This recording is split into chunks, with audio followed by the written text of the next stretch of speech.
failed to secure. They're coming here because there is a magnet, and the magnet is called jobs. And those people that hire illegals ought to be penalized. And Mitt, you lose all of your standing from my perspective because you hired illegals in your home and you knew about it for a year. And the idea that you stand here before us and talk about that you're strong on immigration is on its face the height of hypocrisy. Governor Romney? Rick, I don't think I've ever hired an illegal in my life. And so I'm afraid, I'm looking forward to finding your facts on that, because that just doesn't... I'll tell you what the facts are. Rick, again... You had them... I'm speaking. The newspaper... I'm speaking. It's time for you to tell the truth. You get 30 seconds. Time for you to tell the truth. The way the rules work here is that I get 60 seconds. Well, no, but the American people want the truth. And then you get 30 seconds to respond, right? And they want to hear you say that you knew you had illegals Would you please wait? Working. Are you just going to keep talking? Yes, Are you going to let me sir. finish with what I have to say? Look, Rick... I thought Republicans followed the rules. This has been a tough couple of debates for Rick, and I understand that, and so you're going to get testy.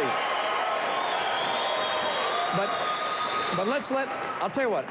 Let me take my time, and then you can take your time. Right. All right? Have at it. All right. My time is this, which is I have in my state, when I was governor, I took the action of empowering our state police to enforce immigration laws. When you were governor, you said, I don't want to build a fence. You put in place a magnet. You talk about magnets. You put in place a magnet to draw illegals into the state, which was giving $100,000 of tuition credit to illegals that come into this country. And then you have states, the big states of illegal immigrants are California and Florida. Over the last 10 years, they've had no increase in illegal immigration.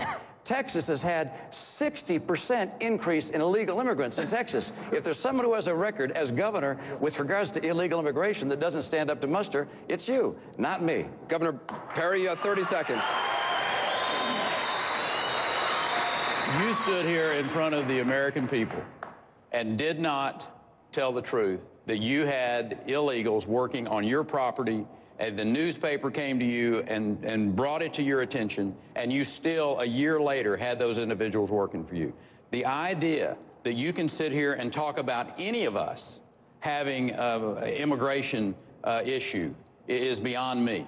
I've got a strong policy. I've always been against amnesty. You, on the other hand, were for amnesty.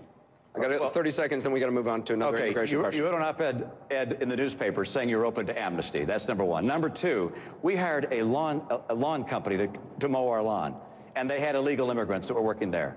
And when that was pointed out to us, we let them go. And we went to them and said, you have a problem with allowing someone to finish speaking. And I suggest that if you want to become president of the United States, you got to let both people speak. So first, let me speak.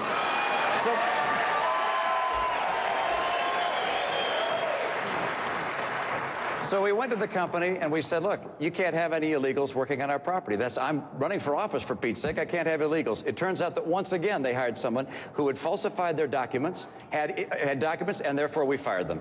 And let me tell you, it is hard in this country as an individual homeowner to know if people who are contractors working at your home, if they've hired people that are illegal. If I'm president, we will put in place an e-verify system, which you've opposed, to make sure that we can find out who's here legally and not, and crack down on people who come here illegally. All right, we're going to stay on the topic.